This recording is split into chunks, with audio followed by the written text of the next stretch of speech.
When we create a Windows 11 virtual machine using Parallels, Parallels uses shared network to access the network by default. This video will guide you to change shared network to bridged network, so let's get started. Click Setting button in Parallels Control Center window. Click on the Hardware button in the top navigation bar. Click the network icon. In the right window, click the source options. Select Wi-Fi or default adapter. If you have other network devices, you can select them. Close the window when finished. Restart virtual machine.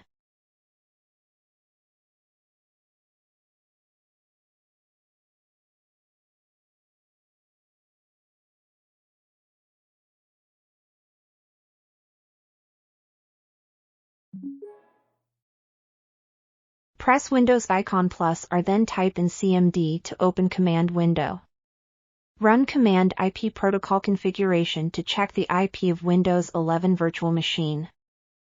Now we are in bridged network mode.